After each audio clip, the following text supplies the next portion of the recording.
y fue que conquistó. Y para hacer un poquito más las cosas largas, un poquito más cortas, pues entramos en lo que el profeta, gloria al Señor, dijo en tierra de Neftalí de Zebulón. Gloria al Señor. Nació el Mesías. Cuando aquel Mesías nace, gloria al Señor, sale Jesucristo, el Emmanuel, el Dios con nosotros, el admirable, el consejero, el Shaddai, como tú le quieras llamar. Aleluya. En esta noche se va a llamar Jehová Jireh y Jehová Rafa. Gloria al Señor, nuestro sanador y nuestro proveedor. Alaba. O lo quieres poner como Jehová Nissi, ponlo como Jehová Nissi, porque necesitas una bandera también para que te defienda. Alaba, porque el que se le reveló Josué. Lo que pasa es que hay gente ciega que no entiende cuando Jehová se le está revelando, pastor. No entiende y no está viendo cuando la unción se está moviendo a favor tuyo. No sabe cuándo es que Dios te está abriendo las puertas. No sabe cuándo es que Dios te está cerrando las puertas. No, hombre, aleluya. Porque Apocalipsis dice: quien abre y cierra la puerta se llama Jehová. Aleluya. Que si él abre, nadie cierra. Gloria a Dios. Por más bochinchi, por más porquería que hable y la víbora quiera tirar el veneno, no se cierra el portón porque no es una puerta. A mí me abrió un portón. Aleluya, mi alma adora. Y estoy campeando por mi respeto en ese portón. Pero porque el gigante va ahí y yo voy acá. Hay ángel a la izquierda y a la derecha. Aleluya. Y los pastores saben que cuando me salen al encuentro, yo lo que hago es: varón de guerra, saca la espada y arranca cabeza. Aleluya, hermano, ¿tiene misericordia? Claro que sí. Pero si él declara el juicio, que yo soy yo para parar el martillo cuando baje. Porque lo vuelvo y lo repito: que se mete con el ungido de Jehová, se mete con Dios. No es con el ungido, es con Dios que está peleando. Y Dios sale por ti. Él empieza a pelear por ti, empieza a sacar la espada, empieza a sacar el escudo, empieza a sacar la armadura, empieza a sacar un sinnúmero de cosas y empieza a sacar la cara por ti de tal forma que manda el león de la tribu de Judá a pelear y a rugir por ti en toda la jungla.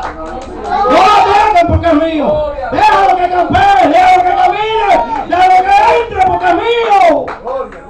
Dice que cuando, aleluya, Juan el Bautista estaba allí y lo bautizó, paloma bajó del cielo. Y ahora pregunto yo: ¿cómo es que toda aquella gente no entendieron entonces lo que sucedió allí?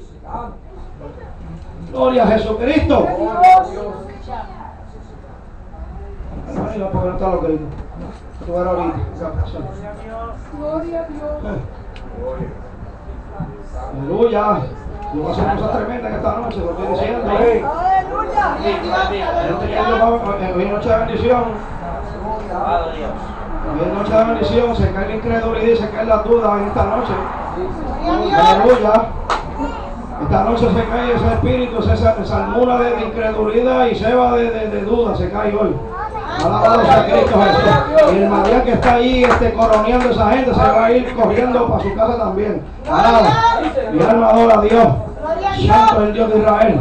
Entonces nace el Emmanuel, el Dios con nosotros, empieza a caminar, se busca las persecuciones y empieza a hacer todo lo que fue profetizado. Entonces lo primero que entra a tierra de Nebulón y Neftalí, ¿a qué? A resplandecer, porque a eso fue llamado, a eso fue coronado, para eso fue que él nació, llevar luz donde había tinieblas. Por eso que mientras usted puede provocar a Dios, mientras usted puede encontrar a Dios, mientras ser hallado, usted va a recibir de ese poder, de esa unción, de esa lumineza. Aleluya, eso que va a resplandecer en usted, lo mismo que resplandecía en él, resplandece en usted, porque el mismo espíritu que habló Pablo es el mismo espíritu que usted tiene, el mismo espíritu que caminó con Pedro, el mismo espíritu que caminó con Pablo, es el mismo espíritu que por poquito convence a Agripa de arrepentirse. Mi alma adora a Dios, porque quien da el don de convencimiento se llama el Espíritu Santo. Quien da la voz de alerta es el Espíritu Santo. Ay, Dios mío, mi alma adora a Dios. El que hace los milagros es el Espíritu Santo. Y si usted no lo provoca, y si usted no lo habla, y si usted no lo hace, no que en la mente, que en el corazón, está bien. Ahora, si Dios no lo bendice, lo diga después. Lo diga después que el falso profeta, porque no será en el poder del reino.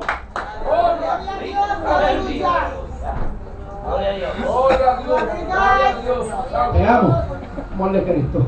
Pero yo lamentablemente no pongo bozal en ti. Hablo lo que Dios quiera sacar de esa boca. Por eso le gustamos mucho, pero por eso también somos odiados. Me han llevado a la oficina, me han ofrecido dinero para que, mira hermano, que no se habla de esto. Está bien, tranquilo, no voy a hablar de eso. Si no lo hablo, aquella pierde la bendición. El domingo me llevaron a la oficina, hermano, que no sale de esto. Muchachos, si no saco todo lo que Dios me dio por esa boca, muchachos, la hermana me dice el varón de Nueva York, Dios me trajo, no sabía por qué, pero usted predicó, venga, para allá. Dábalo, Dios la bendiga. Lo que querían era pedir, para darme la bendición a mí, para ella también, mi alma adora el santo de Israel.